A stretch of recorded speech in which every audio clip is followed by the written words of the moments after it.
Thank you, Dr. Fauci. Well, let's get straight to the point. Okay.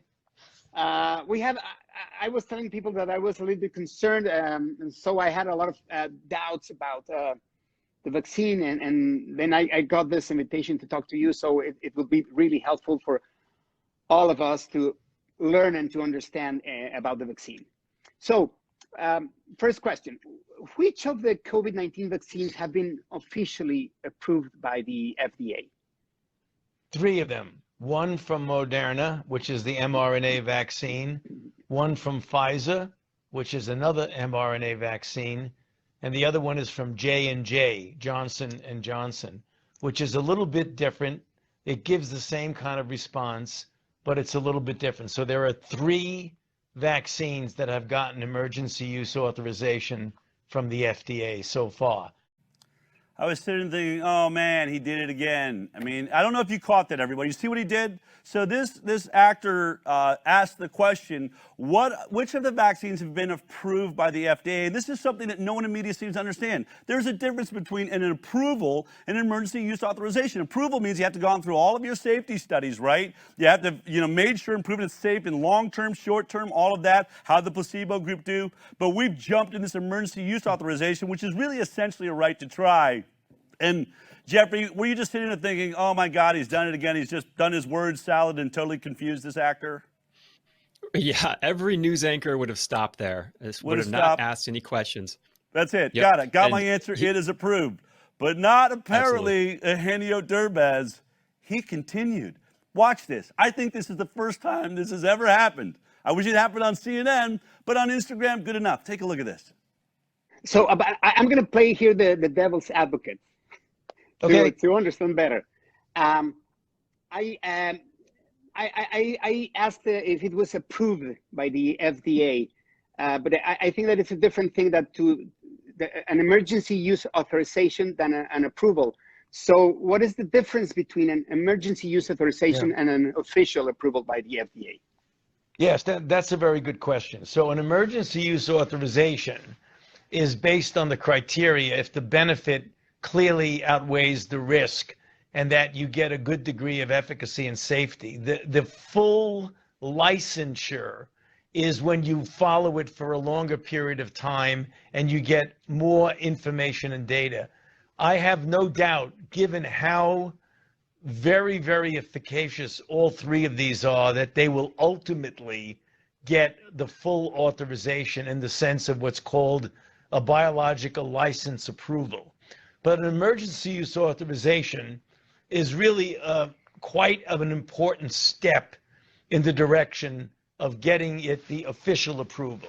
Okay, so but if the vaccines are safe and effective, why hasn't the FDA given any of them the full official approval and license? Actually, Eugenio, that is a very good question. There isn't like they have any problem with it. It just takes logistically a long time to get the approval.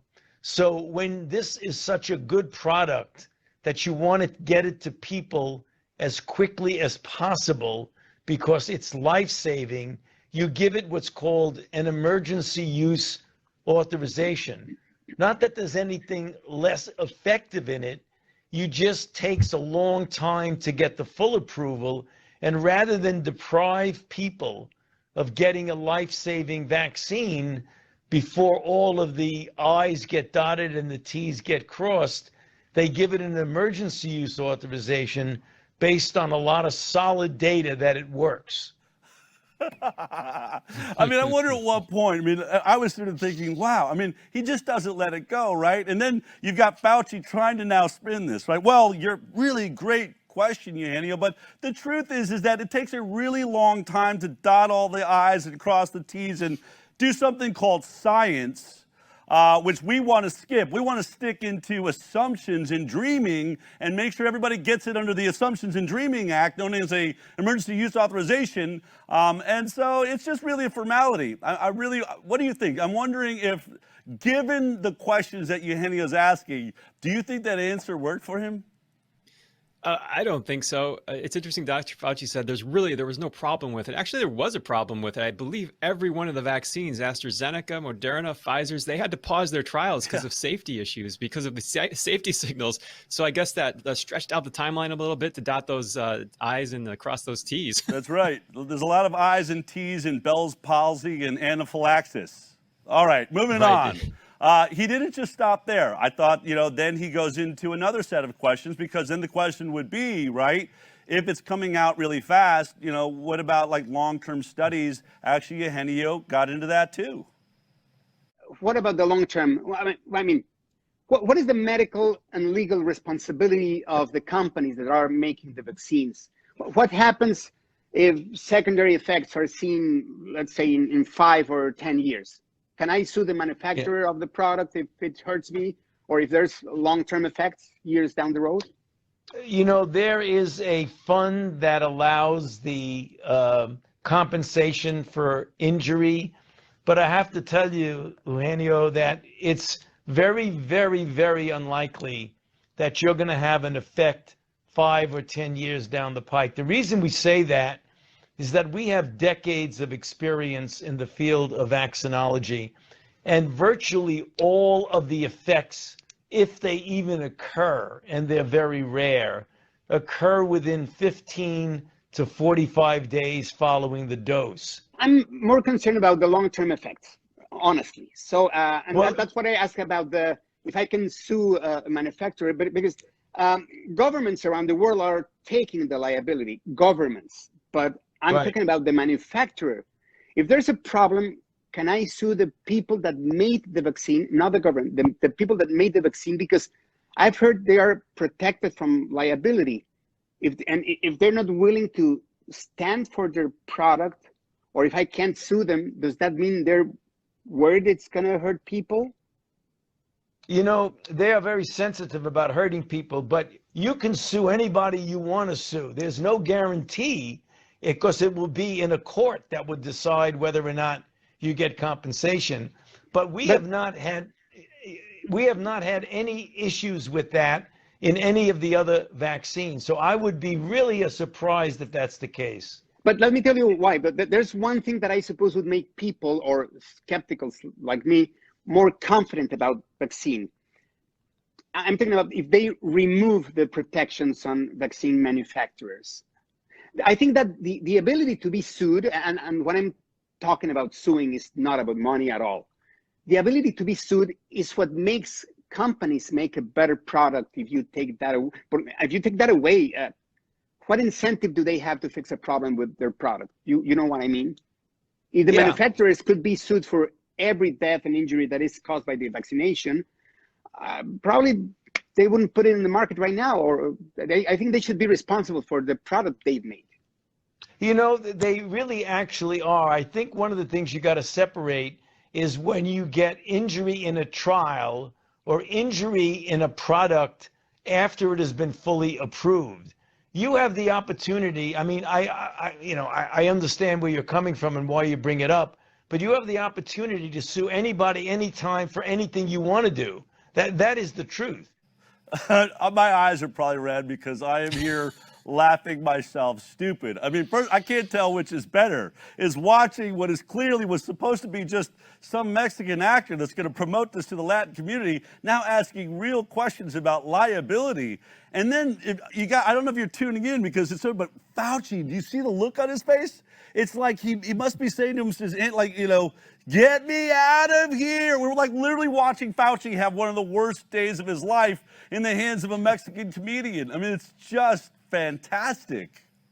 Right. He's getting bumped around really bad there. And there's a couple points that should be made just to back up Eugenio. I'll use Fauci's vernacular. There's a very, very, very small chance that you're going to be able to sue the vaccine manufacturers. Some may call it complete immunity. This is the PrEP Act.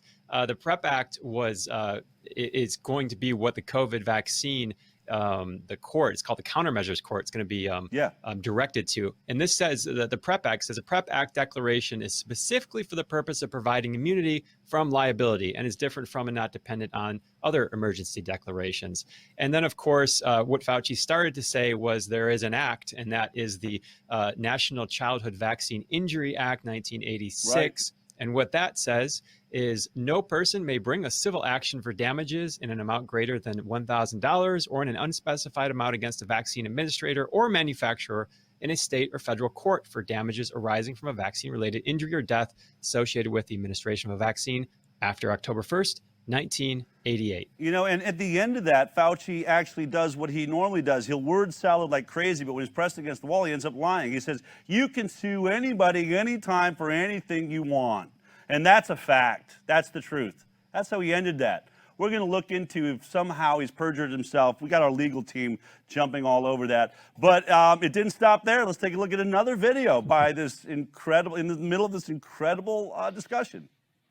I've heard that the reason people should take vaccines is to create herd immunity. What is herd immunity? Well, the first reason to take the vaccine is to protect yourself, your family, and your community. Herd immunity refers to a situation where you have a high percentage of people who are vaccinated so that when the virus enters the community, there are so few people to attack that the virus has a difficulty in propagating itself.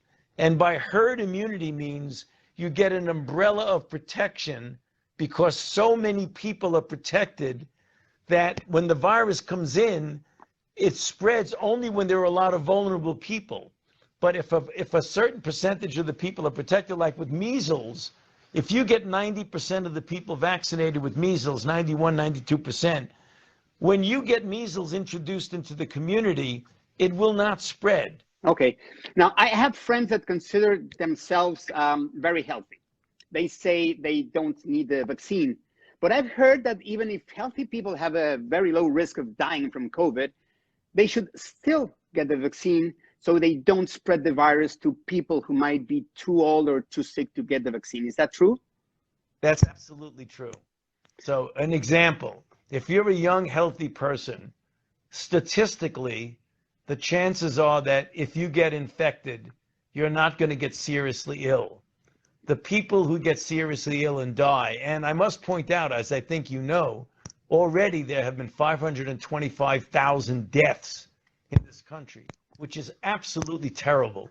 The worst of any pandemic in over 100 years. But when you get vaccinated, not only do you protect yourself, but you prevent yourself from inadvertently and maybe innocently and unknowingly infecting someone who is a loved one, a family member, or just maybe somebody in society who, if they did get infected, they would have a serious consequence. And now I have a question about that. The news has reported that the Moderna and Pfizer vaccines are 95% effective. Does this mean that if I get the vaccine, I won't get infected with the SARS-CoV-2 virus?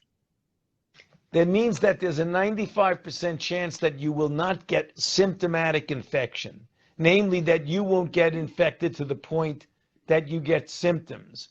But we are unsure right now what the protection is against infection, because it's conceivable that you could get vaccinated, get exposed, get infected, not know it because the vaccine is protecting you against symptoms, but that you could have virus in your nasopharynx, which is the reason why we say until we prove that the vaccine prevents transmission, that people who are vaccinated should wear a mask when they're near people who might be vulnerable to infection.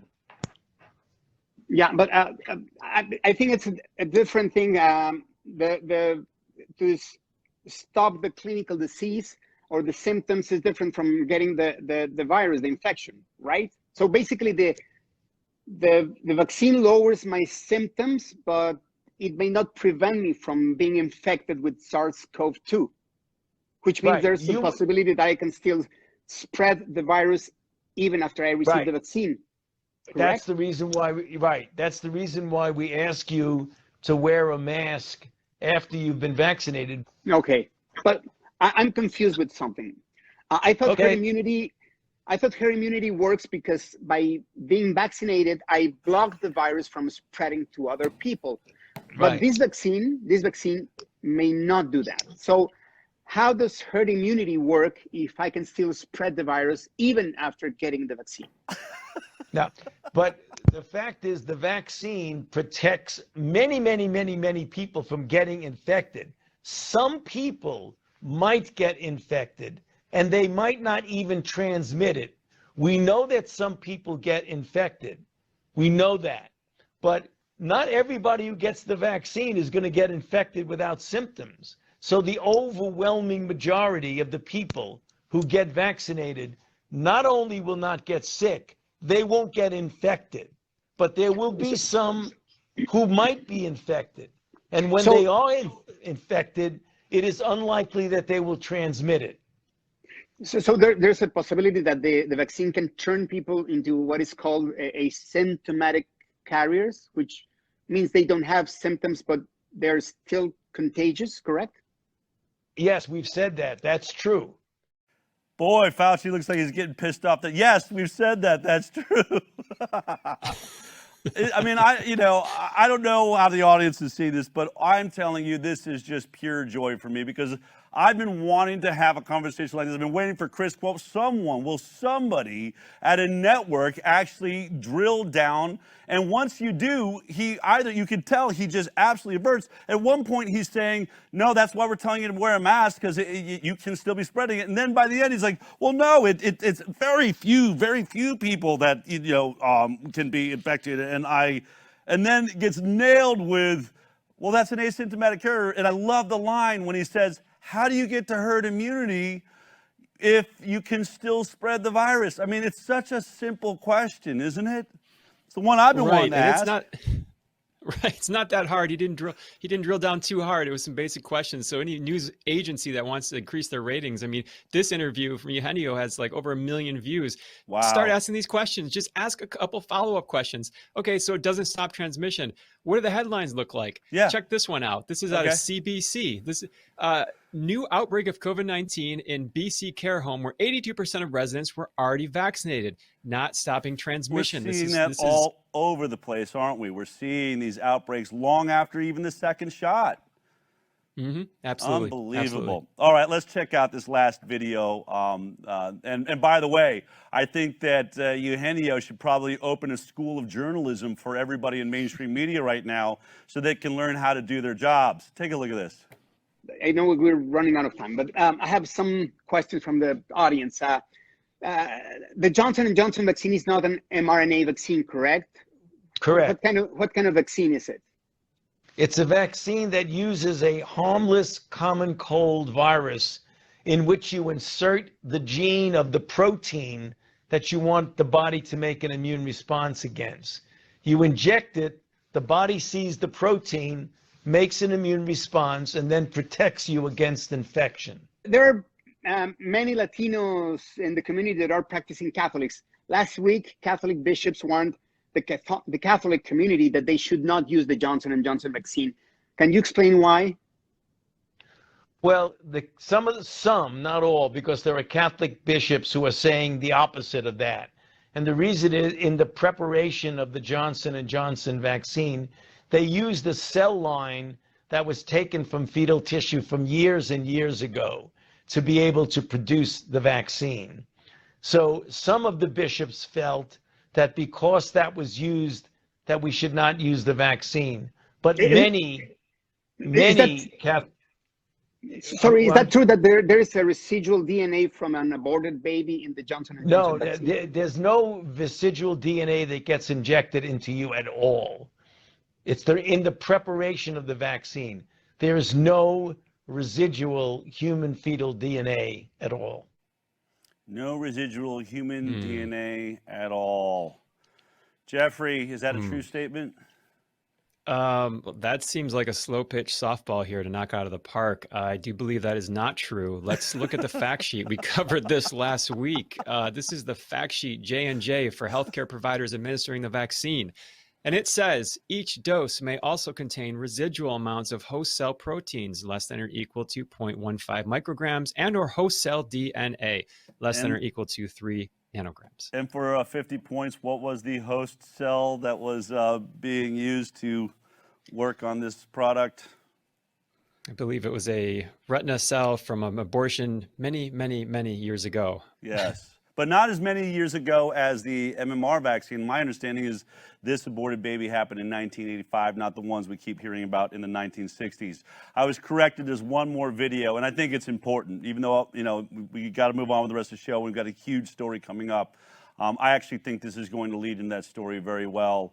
Eugenio really drills down on something that is critical, and that's the variants that we're seeing, the mutations of the virus. Look at how he nails Fauci against the wall here. With over so many variants and counting, how effective are each of the approved vaccines? The most prevalent variant in the United States is the one from the UK called the 117. And the vaccines that are available right now are highly effective against that particular variant. It's less effective against the South African variant, but that is not a prevalent variant in this country right now. The most prevalent one is the one from the UK. And what if I get the vaccine, but it doesn't protect me against the new variant? Because I've heard that pharmaceuticals are working on a third booster shot. Is that true? Yes, but let me explain what happened in a trial in South Africa with the J&J vaccine. It didn't completely protect against getting infected or getting symptoms, but it totally protected you against getting into the hospital and dying. So when you get exposed to a variant, you may not be completely protected, but it has a very, very good at protecting you from getting seriously ill. And this third booster shot that they're working on, that says to me that probably they're not confident that the 2 shots are going to be good enough. Does it mean that the vaccine doesn't work against variants? No, they're not saying that. They want to be doubly sure in case they have to give a booster. They want to determine what the effect of that booster is. So in order to be doubly sure, we're proceeding with studies to see what happens when you give a third shot. That has nothing to do with being confident or not confident. It means you want to be doubly sure that you're covering all the bases. Wouldn't a third shot be actually triply sure? I think they're trying to be triply sure because the doubly sure is already failing them. I mean, an amazing question, and I think a great point, one that we've raised. You know, at the end, Eugenio doesn't actually tell us whether or not that convinced him. Something tells me in that line of questioning that he's not convinced. But everybody, those were just excerpts. It's really fun to watch it. Definitely check that out. It happened on Instagram. You can go to Derbez, at Derbez on Instagram. Wherever you are out there, Eugenio, I want to thank you for some of the best laughs I've had in a very long time. And honestly, for pinning Dr. Word Soup, Food Word Salad Master, you know, manipulator of language, it was an incredible thing to witness.